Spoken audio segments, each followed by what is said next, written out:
اردو بطور سرکاری زبان. عزیز طلبہ، سرکاری زبان سے مراد دفتروں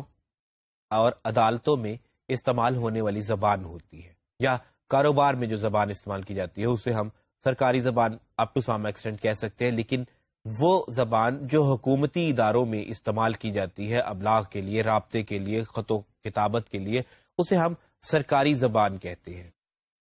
اردو کی سرکاری زبان کے حوالے سے اہمیت کی بات کی جائے تو ایک سوال یہ اٹھتا ہے کہ ہمیں عملاً آج کل پریکٹیکلی جنرلی ہمیں نظر نہیں آتا کہ اردو کو ہم لوگوں نے سرکاری زبان کے طور پر، دفتری زبان کے طور پر، ایون ہائر سطح پر دیکھیں تو سم ٹائمز عدالتی سطح پر ہم لوگوں نے اس کو استعمال کیا یا نہیں کیا، یا ہم لوگوں نے اس کو پریکٹیکلی پروملگیٹ کیا یا نہیں کیا. تو ظاہر ہے کہ صورتحال قدرے مایوس کو نظر آتی ہے. لیکن حقیقت یہ ہے کہ یہ ایک شروع دن سے لیا گیا فیصلہ تھا. قائم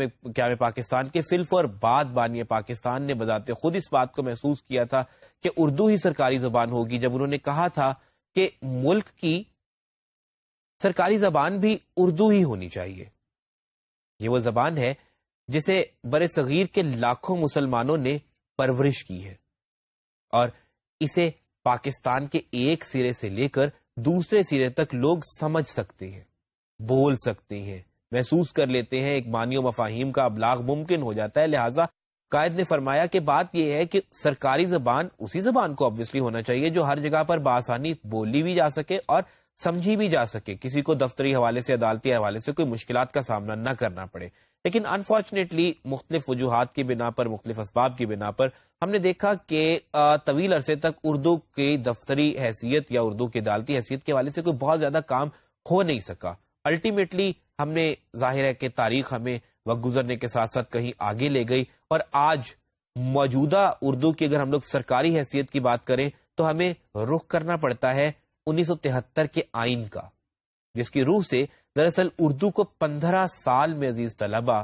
پاکستان کی دفتری زبان اور عدالتی یا سرکاری زبان کا درجہ ملنا تھا. آج ہم ظاہر ہے کہ اس کے بہت بعد کھڑے ہیں، لیکن اس کے باوجود ہمیں پریکٹیکلی یہ سچویشن، یہ صورتحال نظر نہیں آتی. اس کی وجہ یہ نہیں ہے کہ اس کے حوالے سے کام نہیں ہوا،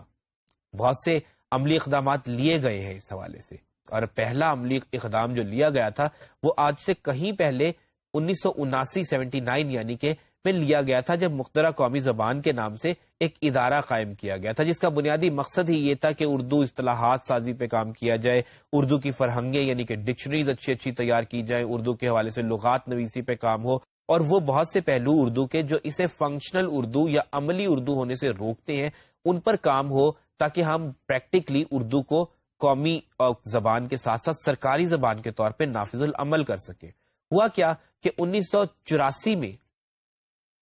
وفاقی حکومت نے کچھ دفاتر میں حکم نامہ جاری کیا کہ اردو زبان میں کام بھی کیا جائے، اردو زبان کو اپنا بھی لیا جائے. اس کا مطلب یہ بنتا ہے عزیز طلبہ کہ 1984 تک مقدرہ قومی زبان اتنا کام اردو میں کر چکی ہوئی تھی کہ اسے نافذ العمل کیا جا سکتا تھا. لیکن بہرحال تب بھی نہ ہو سکا، اور تب نہ ہوا تو انفارچونیٹلی آج تک کوئی بھی نہیں کر سکا. لیکن عملاً عزیز طلبہ پاکستان، اسلامی جمہوریہ پاکستان، جہاں کی قومی زبان اردو ہے، وہاں پہ تو ایسا نہیں ہوا. لیکن اردو آج بھی سرکاری زبان کے طور پر نافذ العمل ہے، پاکستان میں نہیں لیکن آزاد کشمیر میں.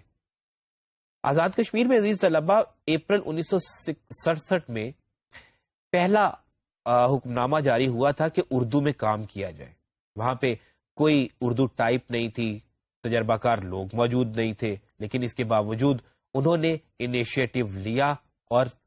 کر کے دکھایا، ثابت کیا کہ واقعی اردو کو بطور دفتری یا عدالتی زبان کے رائج کیا جا سکتا ہے. ضرورت تصور کی ہے کہ ہمارے ہاں بھی وہ تمام تر کوششیں اور کاوشیں جو مخترع قومی زبان نے کی، جو اس کے بعد یا اس کے علاوہ اردو سائنس بورڈ نے کی، اور دیگر حکومتی اداروں نے شعوری طور پر اردو پہ کام کروایا بھی، تو ان کوششوں کو اب ہم اپلائی کر کے بھی دیکھیں، کیونکہ اردو صرف ہماری قومی زبان نہیں، عالمی سطح پر ہماری شناخت کا ذریعہ نہیں، بلکہ آج یہ وہ زبان ہے جو دنیا میں